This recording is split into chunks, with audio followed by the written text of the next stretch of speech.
এ নাও ভাই, ধরো। এর মধ্যে আমি আমার কল্যাণীর বাড়ির ঠিকানা লিখে দিলাম। আজকে যেমন তুমি আমার বিপদের দেবদূতের মতন আমার পাশে এসে দাঁড়ালে, যদি ভবিষ্যতে কোনোদিনও কোনো বিপদের মুখে পড়ো, তাহলে এই দাদার কথা মনে রেখো। আমার এই বাড়িতে চলে এসো, আমার যতটা সাধ্য হবে আমি তোমাকে সাহায্য করব। আর এই 100 টাকাটা তুমি রাখো, তোমার কাজে লাগবে। আমার এই 400 টাকাতেই হয়ে যাবে। ধন্যবাদ দাদা, আপনি সত্যিই খুব বড় মনের মানুষ। বিপদে পড়লে নিশ্চয়ই আপনার কাছে যাব। এখন আপনি রওনা দিন, দেরি হয়ে যাচ্ছে, সাবধানে যাবেন।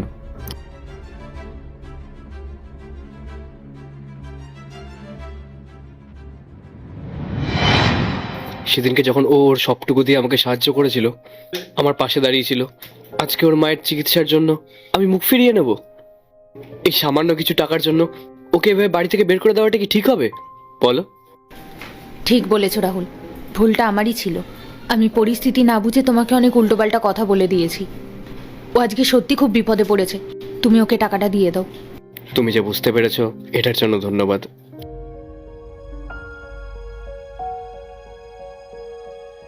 এ নাও, এখানে 3.5 লাখ টাকা আছে। আমি 50,000 টাকা তোমাকে বেশি দিলাম, এমার্জেন্সিতে কাজে লাগবে। ধন্যবাদ দাদা আপনাকে। আপনি আজও প্রমাণ করে দিলেন যে পৃথিবীতে মানবিকতা এখনও বেঁচে আছে। বিপদে নিজের মানুষ পাশে দাঁড়ায় না, কিন্তু আপনার মতো একটা মানুষ কি সুন্দর দেবদূতের মতো সহায় হলেন। ভগবান হয়তো সেদিন আমাদের এই কারণেই দেখা করিয়েছিল। তবে দাদা, আমি গরিব হতে পারি, কিন্তু আমি কথা দিচ্ছি আপনার এই টাকাটা যেভাবেই হোক শোধ করে দেবো। আচ্ছা, একটা কথা বলো তো ভাই, সেদিনকে যখন আমার বিপদের সময় তুমি যখন তোমার জমানো টাকাগুলো আমাকে দিয়ে দিয়েছিলে, তখন কি সেই টাকাগুলো আমি ফেরত দিয়েছিলাম, না তুমি আমার কাছ থেকে ফেরত চেয়েছিলে? তাহলে আজ আমি কেন নেব? শোনো, সেদিনকে আমার বিপদে তুমি আমাকে সাহায্য করেছিলে, আজকে আমি তোমাকে সাহায্য করলাম, হিসাব বরাবর। আর শোনো, টাকা ফেরত দেওয়ার কথা কিন্তু মাথাতেও আনবে না। কিন্তু এতগুলো টাকা? দাদা, আপনি এই টাকাগুলো রাখুন, আর পারলে আমাকে দয়া করে ক্ষমা করে দেবেন। আমি না জেনে শুনে আপনাকে অনেক উল্টোপাল্টা কথা বলেছি।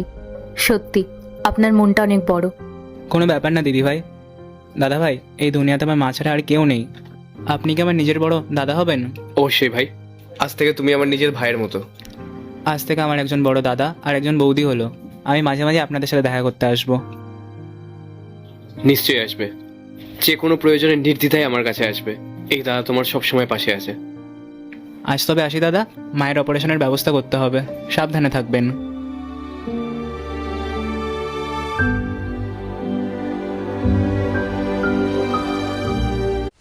পার্ট 2 দেখতে সাবস্ক্রাইব করো ভেলকু 78M।